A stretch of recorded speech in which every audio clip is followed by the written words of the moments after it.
Hello, I'm wonky. 1 second. A bit better.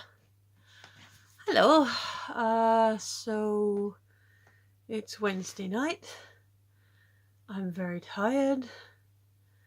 I'm actually recording this earlier than yesterday.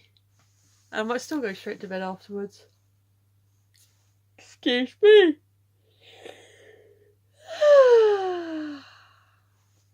See? So yeah, gonna have a little bit of self-reflection today.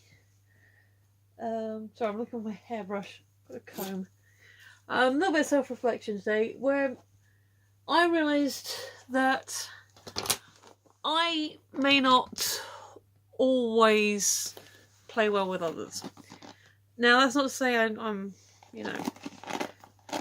try and take over, or I don't get on with other people. I like to get on with other people, but okay. So I do consider myself a team player, but I realised today that I like being a team player when the team all starts the thing together, or I'm sort of coming in like, oh guys, hey, what can I do to help?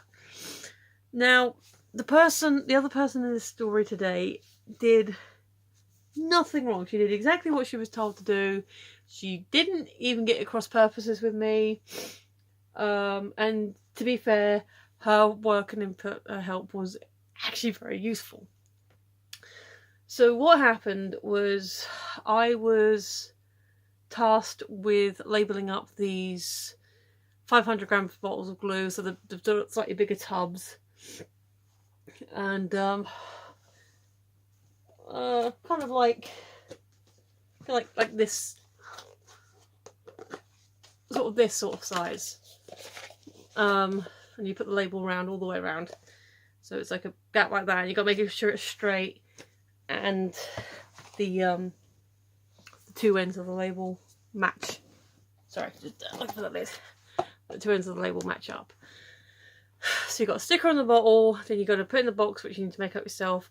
A small sticker on the box, and then there's a big box that they go into on the pallet. It's 30 to a box, 10 to a row. So what I was doing was getting all the bottles that I had the space for on the table, putting my stickers to one side and everything sort of ready, and then I was making up boxes 10 at a time, putting all the stickers on, doing 10 bottles, popping them in the box quickly, closing them up, putting tape on them, and then put them into the box. Setting up, starting again. And it's an efficient way to do it with the space that I had to work in. Anyway, so the other young lady, we'll call her Red, because she has really cool red streaks in her hair. So it was brought to me and said, okay, she's not got anything to do right now because her work's run out. They're waiting to restart. Show what you're doing and she can help you. And she did. And part of me was like, I don't want you here, I just want to get on and do it myself. And she wasn't really cross. Originally she did pick up some stickers to start labelling the bottles herself, but I think she got a bit frustrated, because I was getting frustrated. Sometimes the label doesn't go on as straight as you like. And I think in her head she realised, oh, actually, if I just make the boxes and do things,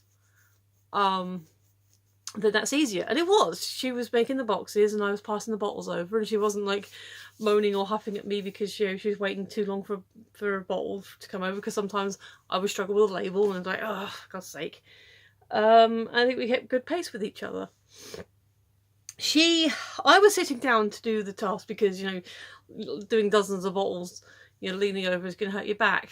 And there was a chair for her if she wanted to sit down. So we can sit down if you want. And, and it makes sense that she stood up because she had a lot more back and forth. So there I am working. My system that I'd set up had been disrupted. And she stood up next to me, kind of, she's not even necessarily intimidating, she's just doing her job. I do have a thing about people sort of, in my periphery and sort of around the edge of me, so that's kind of a thing. Although I kind of got past that fairly quickly.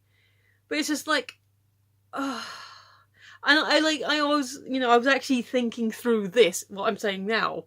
I was thinking this through in my head, so I was like, well, this would be something I can talk about.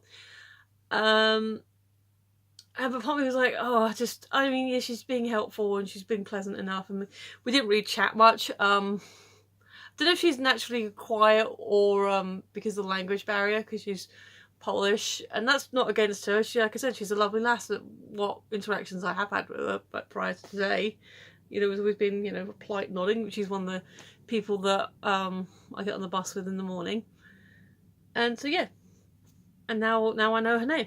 But it kind of like, oh, and then when she did go away, because they set up a job again, it's like, oh, cool. I just carry on getting on with it on my own again. And then she came back for about the last 40 odd minutes of the day, doing up some boxes and such. And I was a lot better at the second time round. I didn't even know, to be fair, after lunch, I didn't even notice the time disappearing. It was like, it's like 4:10. We've got about half an hour left and we can sort of pack up. So yeah, that was all on me. She did nothing wrong. She wasn't rude. She wasn't, you know, having a or try to do it her way. You know, she just got on with it. And I don't... There's a comedian who presents as somewhat OCD, but he sort of turned around and said, I don't call myself OCD because I have never been diagnosed. And I don't think... Again, I've never actually been diagnosed. But I do have a little bit of OCD-ish, control freaky-ish thing where, like, if I've got my thing set up and doing it the way I want to be doing it, and if someone comes in, that kind of really sets me off. Not in a horrible way, I've learned to sort of get better with it, but it's like, alright, fine, you're not, you know, you are being helpful and useful. It's just, I was doing it my way, and I'm going to be missing my flow. But yeah, that's a little bit of self-reflection. Like I said, and I'm more than happy to muck in with the group. Like yesterday with me and the lad I was working with, we'd both got the task of doing the little glue bottles together. We'd started the job together, and between us we worked out how we were going to do it the best way that worked for us. And in the end it worked out we sort of filled up the big box and then did the little boxes and put those to one side and sort of found that rhythm. So starting a job with someone, fine, you know, we'll sort of work out what we're doing between us and just get on with it. But having started a job on my own and then having someone else come in to the little thing I've set up, yeah, I need to work on that. I need to work on that. Anyway, that was a lot of, that was longer than I expected. So it was...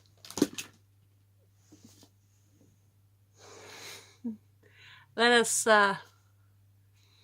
do the question. Also, today marks 40 days, like, after today, it's like literally 40 days. So that's kind of interesting. Ish. Alright then, what's the question?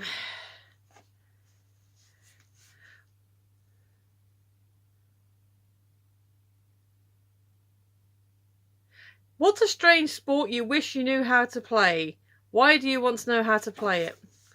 Okay, I was worried it might be one that might be long and rambly as well. Come on. Quidditch.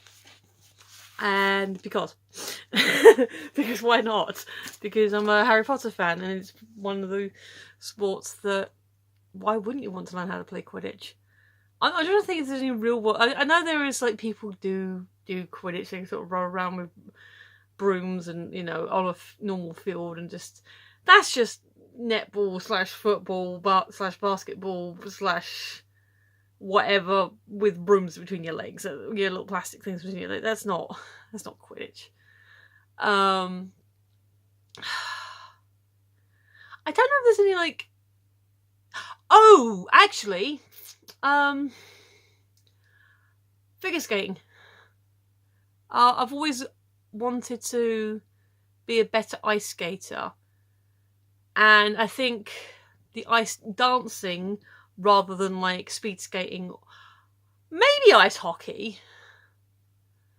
Except it's quite aggressive. I'm not sort of, again, like I said, a team sport. I don't know if I'd be any good at it. Although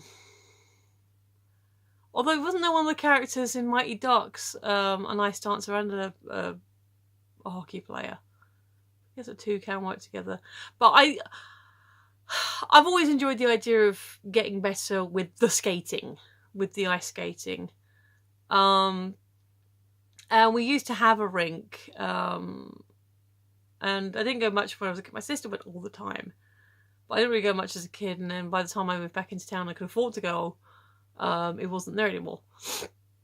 So I do have a pair of rollerblades. I haven't been for a while. Obviously, going to an ice rink and making you hit yourself, it's fine. And lots of adults are there making tits of themselves.